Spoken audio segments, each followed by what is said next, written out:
From the Atlantic Council's Scowcroft Center for Strategy and Security, this is NATO 2020, a new podcast series pitching fresh ideas for the world's oldest military alliance. I'm your host, Terry Schultz, and I'm a freelance journalist who's been covering NATO for a long time. So I know how the alliance has been doing things, but this podcast is about how NATO could be doing things differently. The Atlantic Council commissioned a series of 20 recommendations as to how the 70-year-old alliance could freshen up a bit heading into the next decade. Some of these are ideas we've heard before, some of them are completely new. All of them are aimed at helping the alliance become more responsive and resilient as it faces threats that definitely do become more creative all the time. So I'm going to be digging into these ideas with their authors. In this episode, the recommendation is seek membership with Mexico. The authors, Chris Galuba and Gabriela Doyle, are joining me. Thanks for being here. Thanks, Terry. Thanks, Terry. Okay. So, really? Make Mexico a member of NATO? I have a lot of questions about this for both of you. So for Europeans who view US security guarantees as critical to their sovereignty, you write, and for those in the US who believe the alliance is the sine qua non of its power and influence globally, there's an urgent confluence of purpose to rekindle Washington's fundamental commitment to NATO. This is what you say. But where I don't follow is how you think that bringing another ally into the fold, one far across the Atlantic, admittedly right next to two other allies, how that is going to somehow make Europeans feel like they keep the US closer in this critical time. I need some explanation here.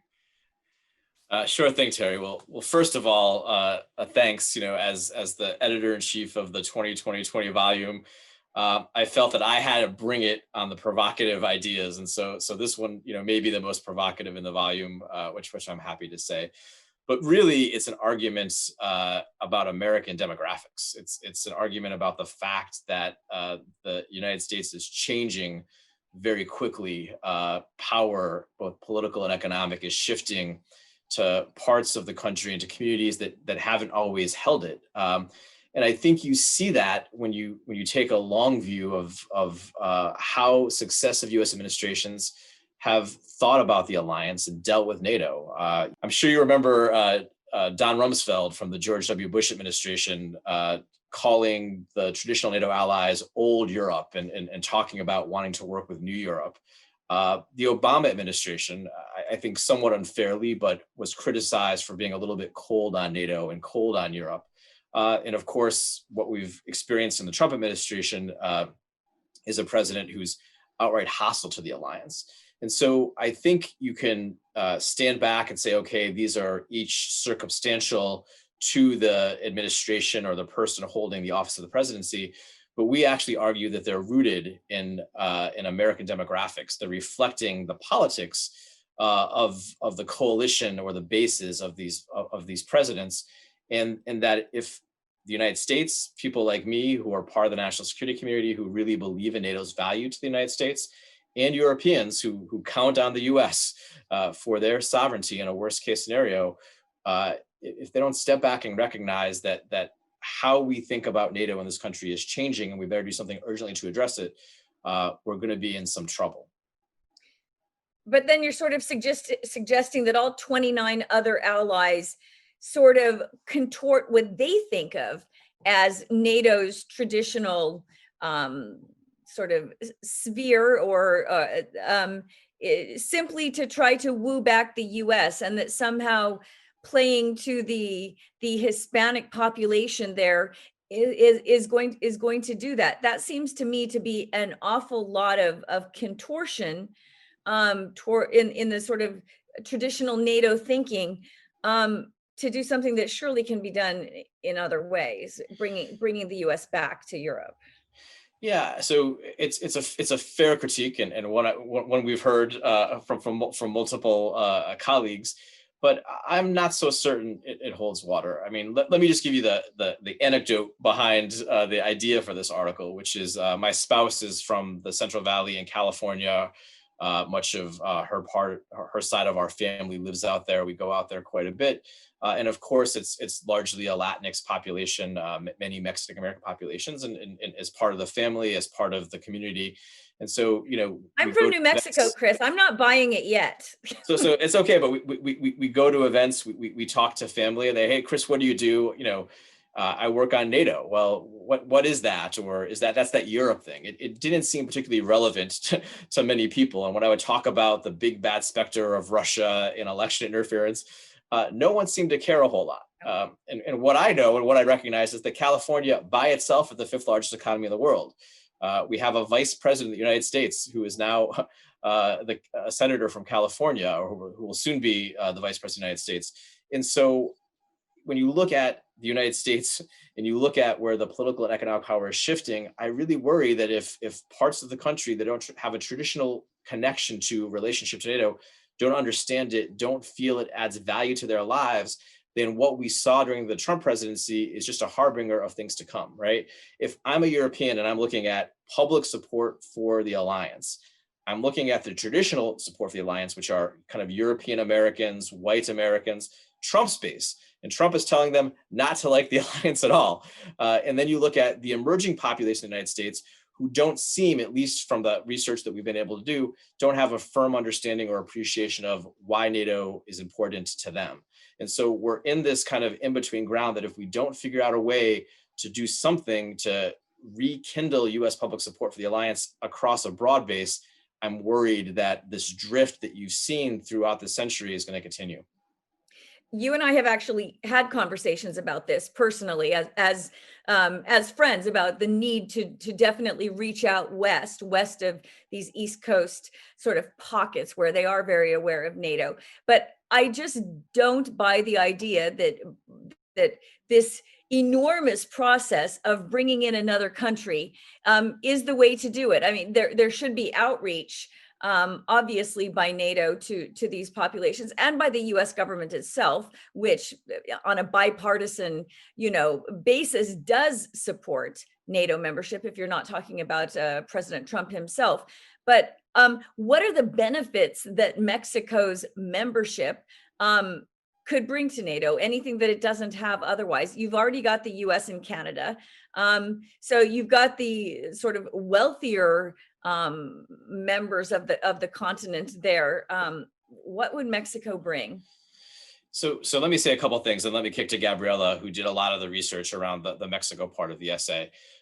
First, I would say this is a hypothesis, and we don't know for certain that, bringing in Mexico to NATO would suddenly make the alliance relevant to the Latinx population. I think what we saw in all of the hot washes from the election is that the Latinx population isn't monolithic. It's very difficult to kind of pin down, what Latinx communities were voting for in Florida seemed to be different than what they were voting for in Arizona. And so I think we were careful and thoughtful about not pretending that this was the solution. It was a hypothesis in the service of being bold. But I think both anecdotally and from the research that we were able to do, you could see that it makes sense, right? Why has NATO meant so much to the United States for so long? Why hasn't there been more kind of pushback over the last 70 years? Well, the people running the US government, the people that held the political and economic levers of this country, were largely European Americans. They had some kind of instinctive kind of connection or relation to Europe. So I think it meant something on ways that's hard to understand just from a policy perspective, right?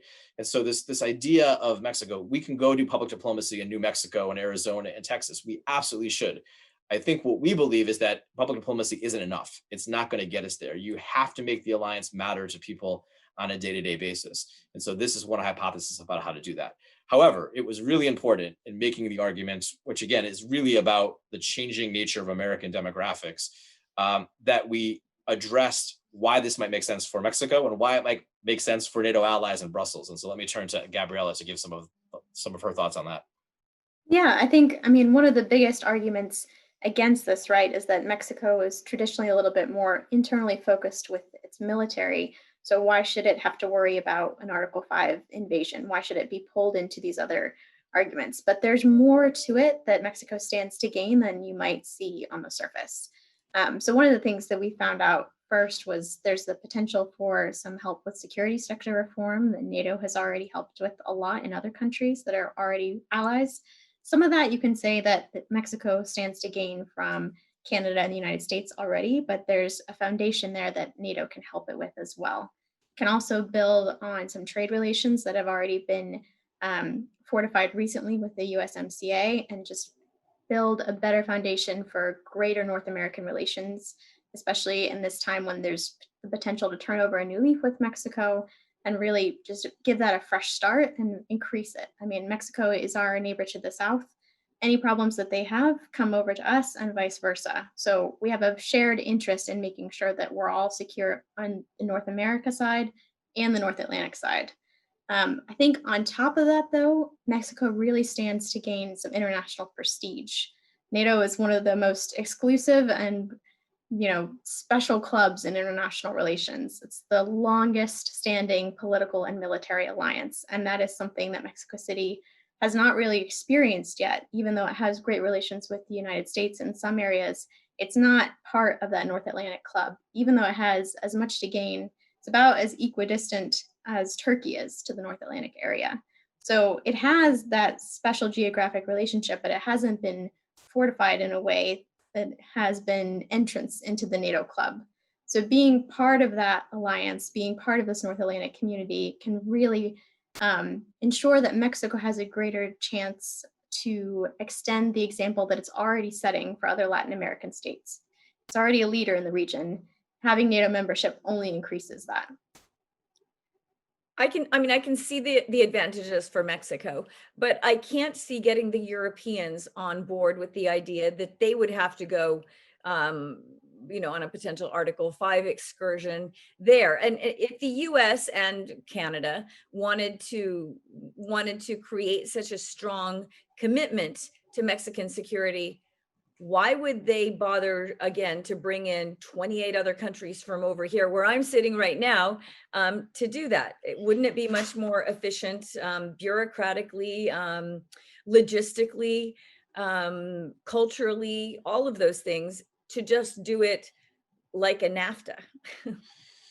Yeah, it's a good point, Terry. And I think the actual answer to the question that I've reached after doing the research is no. It's not actually much easier.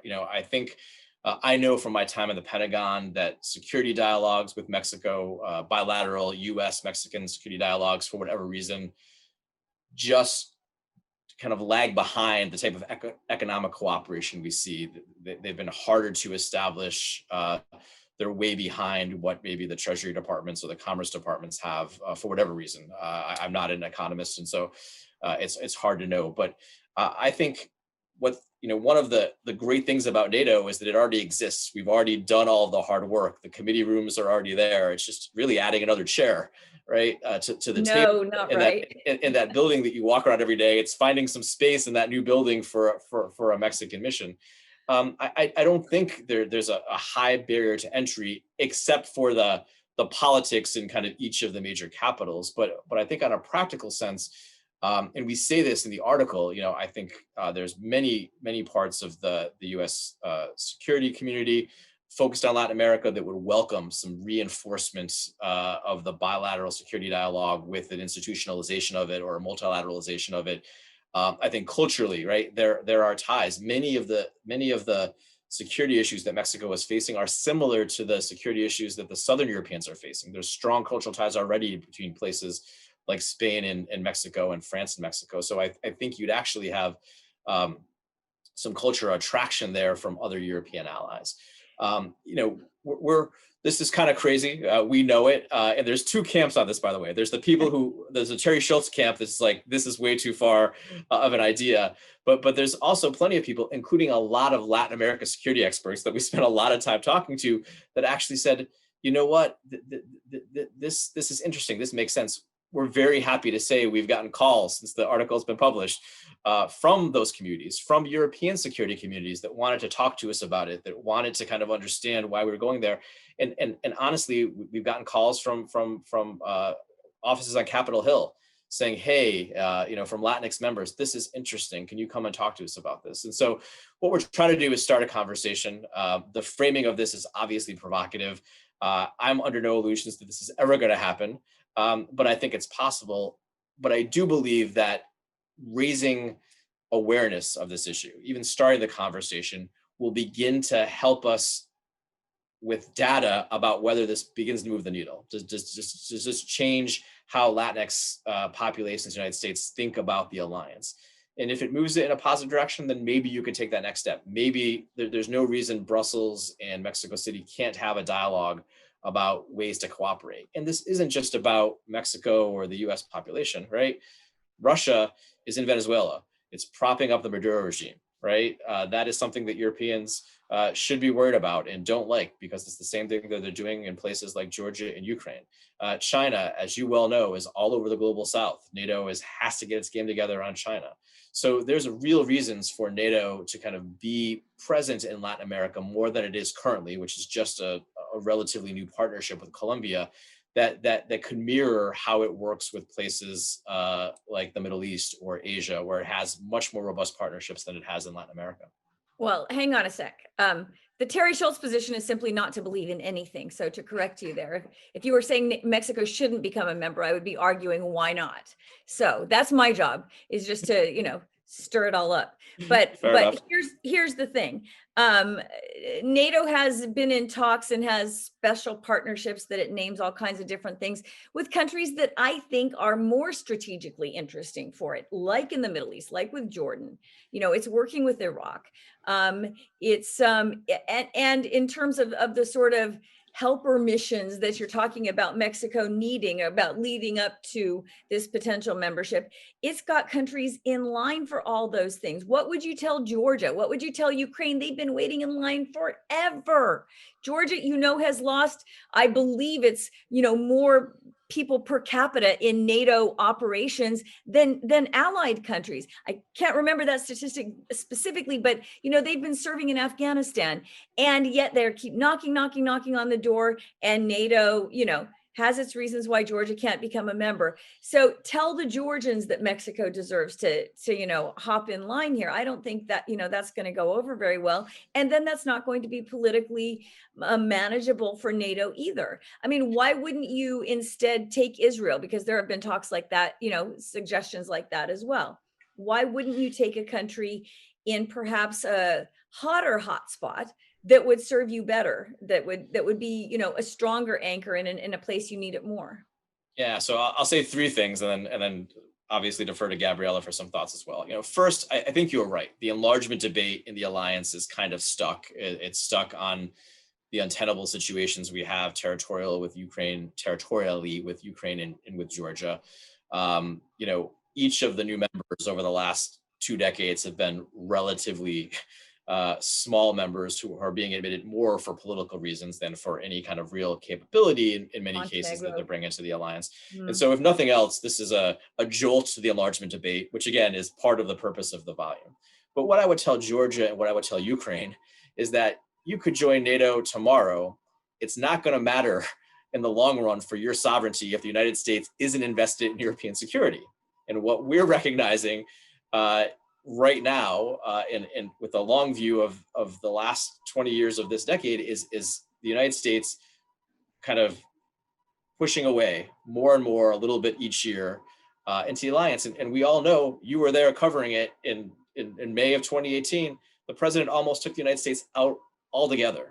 So that should be a wake-up call for all of us that there's work to do, right? NATO doesn't matter without the United States. I mean, simply said, NATO doesn't exist without the United States. The United States provides most of the capability. It provides a lot of the resources, the funding, the energy, the intellectual leadership, the overall leadership, right? So NATO without the United States isn't NATO.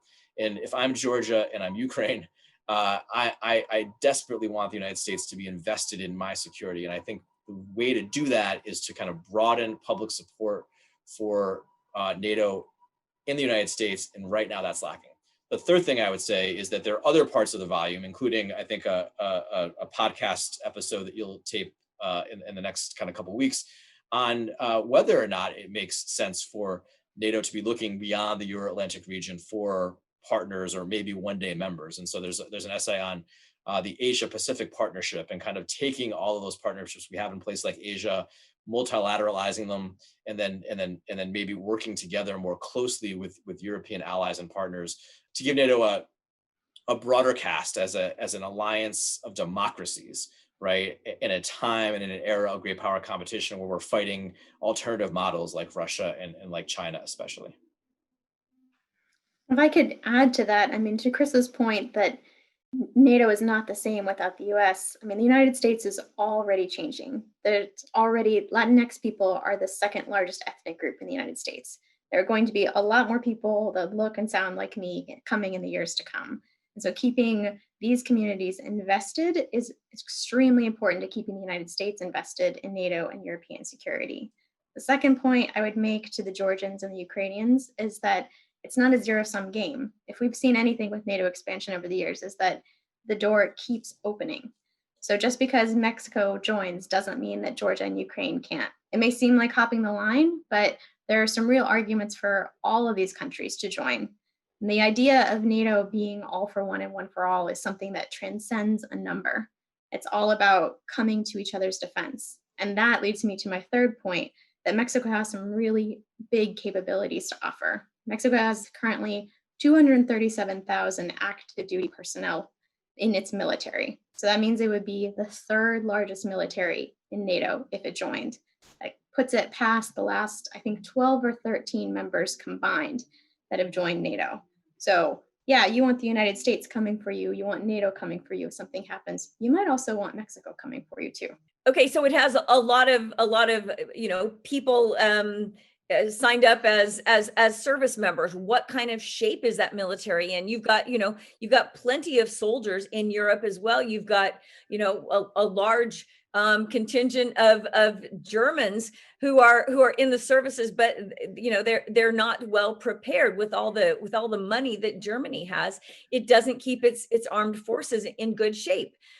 So I can see a country with a much lower GDP like Mexico coming and NATO saying, hey, we've got enough countries that don't pay even 1% of their GDP into their defense budgets. Why do we need more of those lower income, the takers instead of the givers? Yeah, it's a good question. Let me start. I know Gabriela will have things to add as well. What we found in doing the research is that the Mexican military is actually pretty capable.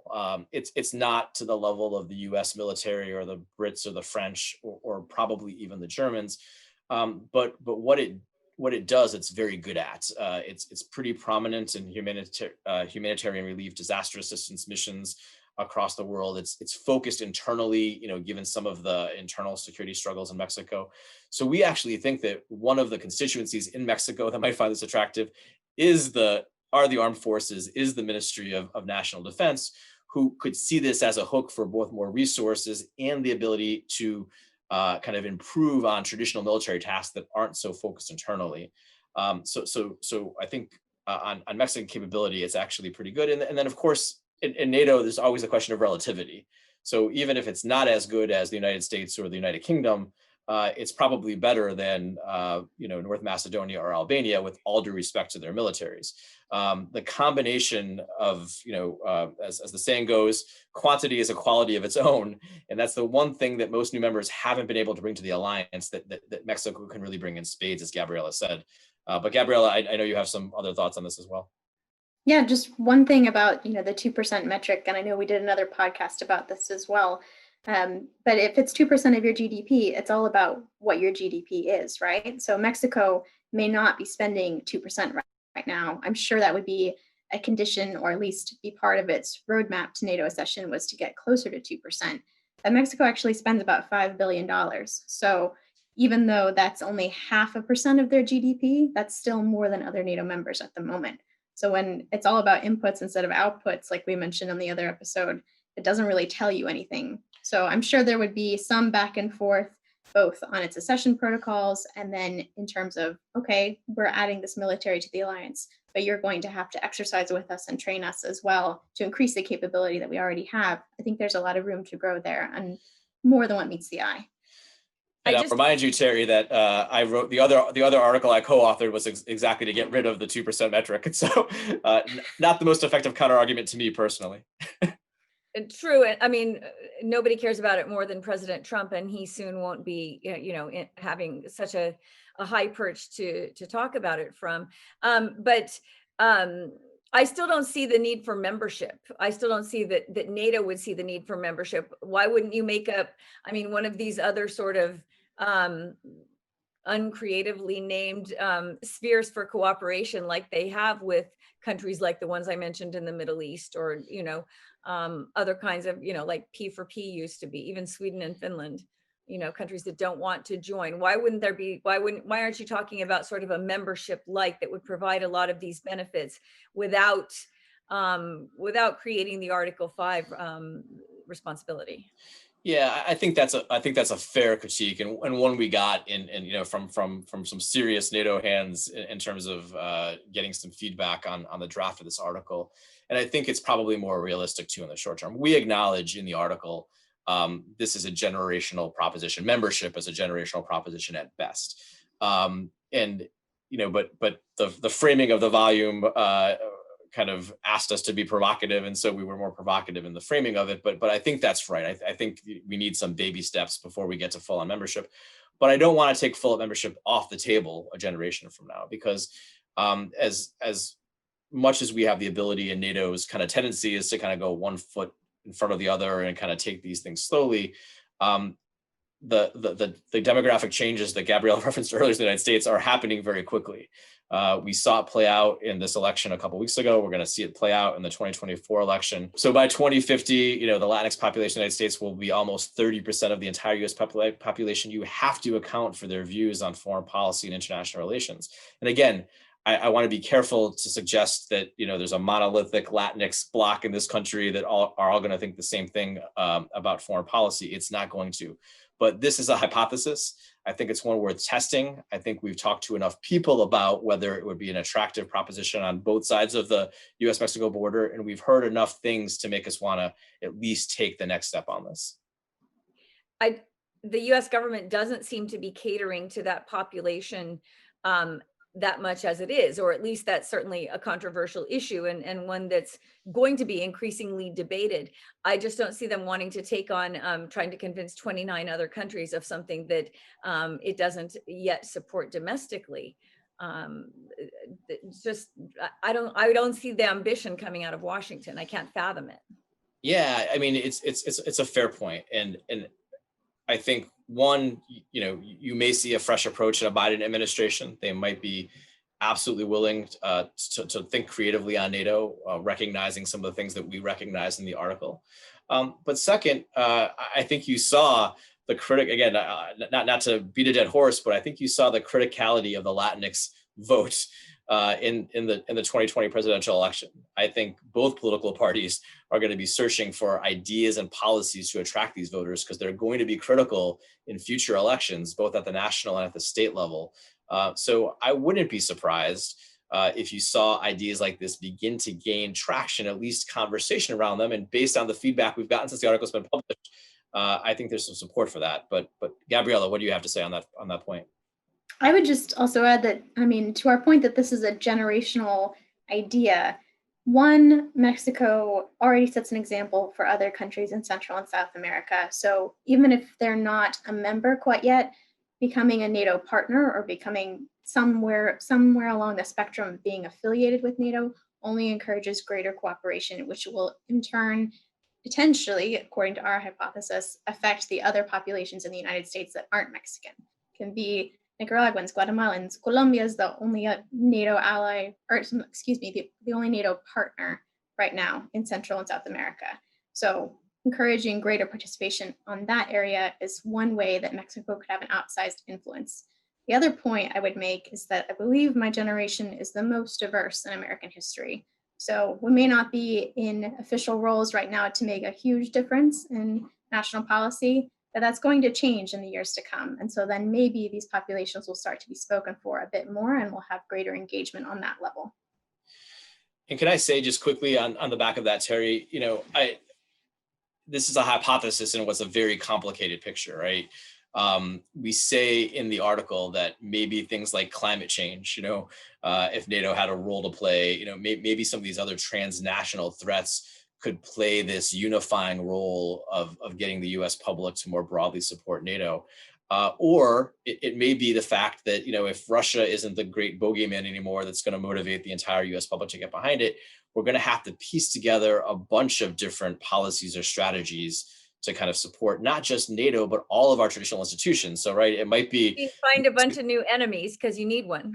well, but seriously, right? It could be, bringing Mexico into the organization, which isn't fighting a new enemy; it's finding a new friend, right? That's what's so neat about this idea is that it's not looking for a problem to solve. It's trying to say, hey, let's bring another member into the club that might bring along another subset of the American public. But China might be something that people on the West Coast think more about, right?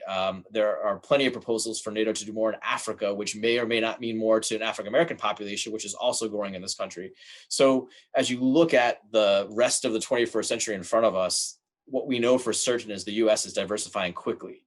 And there's a lot of skepticism among traditional kind of European American populations and diversifying populations about the utility of our traditional institutions, NATO and otherwise. And if we who are in the national security community believe in these things, we have to do a better job on public diplomacy about why these institutions are important, but we have to make them all, NATO included, matter to Americans in their everyday lives. And this is just one idea towards that end.